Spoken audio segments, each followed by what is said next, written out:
perfectly imprecisely and deficiently and inexactly. This is only one of them. So we're finishing the Sikha. Last week we started learning about Makkas Dam. Right? We're supposed to do a Makkah a week. So far we've failed on the very first one. What the Rebbe told about Makkas Dam, by the way, I want you to know that the Sikha that we learned 2 weeks ago is still making me crazy because it's just so brilliant. I want to remind you of what the Rebbe said. The Rebbe brought this idea of Parei hardening his own heart versus Hashem hardening Parei's heart. Remember that class?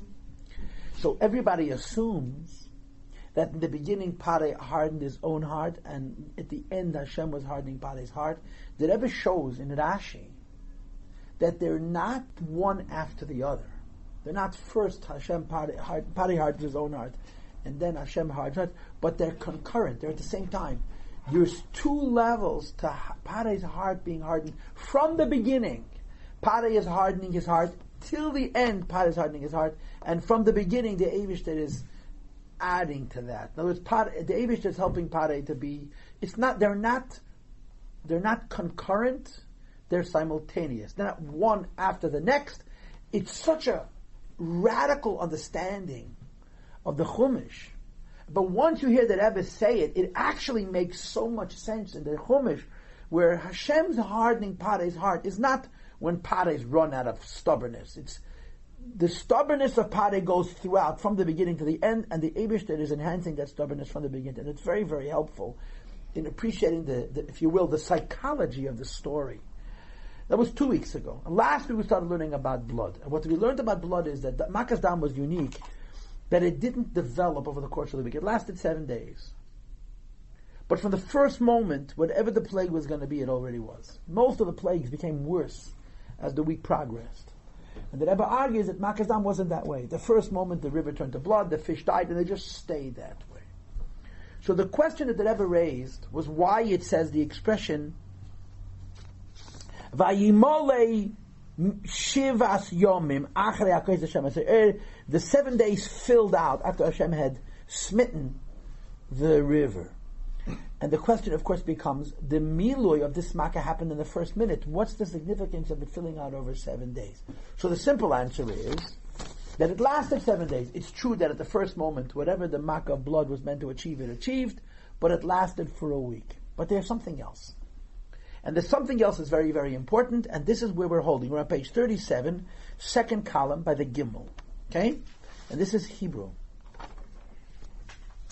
And girls, this goes to the theology, it goes to the spirit, it goes to the neshama of the story of the Exodus and the Jewish people leaving Mitzrayim. As you know, we've talked about this before, that the Yidden's leaving Mitzrayim and the 10 Makkas and all the rest is not only Hashem is punishing Egypt so they should let us leave. There is an educational component. Right? If Hashem wants to get out of Mitzrayim, He'll take him out of Mitzrayim. Nobody can stop him. Why does He have to waste all this time and do all this abusing of the Egyptians? Because He's educating the Egyptians. He's teaching them about God. And we had the Sikha where the Rebbe said that every makkah, every aspect of this story serves 3 purposes. A, the technical purpose of getting Yidden out of Mitzrayim. B, educating Egypt into understanding that Hashem is the master of the world. And C, educating the Jewish people to be more sensitive to the idea that the Eibush is the master of the world. And this is more or less what the Rebbe is about to say. The makkah lasts 7 days, and it fills out at the end of 7 days, even though at the first moment it's complete, because we're not talking about the physical effect of the makkah. We're talking about the psychological effect and the educational effect. And that does fill out over the course of the week. The Egyptians became educated. This was the first plague. It lasted a week. Over that week, they were worn down, if you will. And in that effect, they were educated on one level towards appreciating Hashem in their lives. Let's read. The way we work is we read only the underlined. Okay, page 37. If you read only the underlined, you won't get lost. If you don't read only the underlined, you're lost already. But Rashi doesn't suffice by saying that the makkah lasted 7 days. At the end of the 7 days, it stopped. But rather, Vayimole Achre Akes V'Gemer, that Rashi continues and he says that the Makkah lasted 7 days, and the Makkah filled out 7 days, and immediately thereafter it says, Vayemer Hashem al Moshe, God Almighty says to Moshe Rabbeinu, Bayal Pari, go to the Pari, or come with me to the Pari, V'amate Lev V'Gemer, and speak to him. In other words, at the end of one Makkah begins immediately the next Makkah. What does this come to tell us? Bottom of page 37. Shahoisa HaMakkah Mishameshes Revi'ah Chodesh. Physically, technically, each plague lasted a week. For 1 week, the Egyptians suffered. And for the next 3 weeks, Moshe Rabbeinu was warning them. But there's 2 Hebrew words that are used to connote the warning. One is Meyid and the other is Masre. And again, I don't know if you know Hebrew, but time is not on my side. Masre means to warn. Meyid means to speak witness. Okay? So, every Makkah took a Chodesh. Now, if you remember last week, we did the math. Makkas B'Chodesh happens the 15th, right? We assume Makkas Chodesh happens 2 weeks earlier. But you have to go back all the way till August of the previous year. If every Makkah is a month, and you have 10 of them, even if you say that the last 2 or 3 were not separated by a month, but the first 7 or 8 were. So the way the Makkas came was for 1 week they had a Makkah, and for 3 weeks Moshe was toying with them. Talk to them about the next Makkah. Then there'd be another week. That's how it went. It says that Rebbe Kleima, this means the warnings that represented the increments, the space between the Makkas are significant, or if I may use words that the Rebbe doesn't use, they're a part of the Makkah. Why is the space between the Makkas a part of the Makkah? Because they're part of the process of education that the Makkas are supposed to entail. Moreover,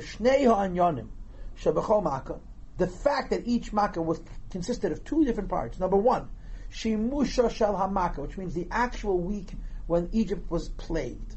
V'ha'asra, and the 3 weeks when Egypt was being warned in anticipation of the next plague, V'shiyuram, and their time frame, Heim Chalake Mishir Echad Shalom, they constitute one unit. It's not 2 things, it's 2 things that are part of one greater thing. What is that? Each month was a Makkah. Each month, Egypt was taught a different lesson. And they were taught that lesson by experiencing a hardship, and they were taught that lesson by giving time to think about it. That's how we understand it. Shir Echad Shalom, 1 unit of time, HaKoilel Klaus HaMakkah, which encompasses all of a Makkah. Hashir HaShalom VaHakotzav Shel Klaus HaMakkah Hoya. The full measure, the fixed measure of each plague was Chodesh Shalom, a complete month. It is only that V'hachodesh Nechlak Lishnayim, the month is divided in 2. Chelek Echad, 1 part of that month. Revi'ah HaChodesh, a quarter. Hoya Sheyura Shal Makkah Atzma was the measure of the Makkah itself. Ushaleishach Halakim, the other 3 parts was Shir Asra, the portion of the warning. So when it says in the Pasuk, Vayimole Shivas Yamim, and the Rebbe wonders, what do you mean Vayimole? The Makkah was complete after 1 minute. Says the Rebbe, it was complete after 1 minute in terms of the damage that it did to the river and to the fish. But in terms of what a Makkah was, which was an educational tool, not just for the Jewish people, but for the Mitzrayim to learn about Hashem, it was a week. At the end of that week, they were more educated than they were after 5 days, or after 3 days, or after 1 day. Now we move to 2nd column, page 38. It says the Rebbe, Kavanoson Shalasrois Lefarek. The purpose of the warning given to the Pharaoh did not only serve the purpose of warning them in the conventional sense, to say, listen, let us go, let my people go, or you shall eat frogs, yeah? It wasn't simply a preparation for the subsequent plague. It was meant to intimidate and to influence Pare, the Pharaoh, Lishleach, save, as many Yisrael answered that eventually he'd let them go. In other words, every Makkah brought Pare closer to Yetzias Mitzrayim. Because every Makkah was a further step in the education of Pare, in who Hashem is and what was going to happen to him if he didn't let the Yidden go. At the very, very beginning, Hashem says to Moshe, I'm going to harden the heart of the Pharaoh. He won't listen to you. Look in footnote 38. He refers to that maybe the Sikha that we learned. But I mentioned this in my introduction today, right? That when you talk about Hashem hardening the Pharaoh's heart. They're not concurrent. They're not one after the next, but they're simultaneous. Pare's stubbornness started from the beginning and went through to the end. The Eibush did enhance that stubbornness because he wanted to squeeze more out of Pare. The warnings were part of the Makkah. To torment him with suffering. The words were meant to be painful. Top of page 39, please look inside. The words that Moshe spoke to the Pharaoh Melech Masayim B'Signin Shalasar as a warning, Meshach Cholov Manaf for that duration, is part of the Pharaoh's pain. And again, what I'm adding to this, which the Rebbe says in other places, and he says it here as well, is that it wasn't only to make Pare feel bad. It was to make Pare feel bad in the kind of way which would bring Pare to a place where we'd eventually say, Hashem Hu Elokim. Now, look at the bottom of the first column, page 39. Rashi Meisif, and there's two expressions. Hayameyed u Masra. Meyed means he would witness, and Masra means he would warn. So the Rebbe now explains this nuance.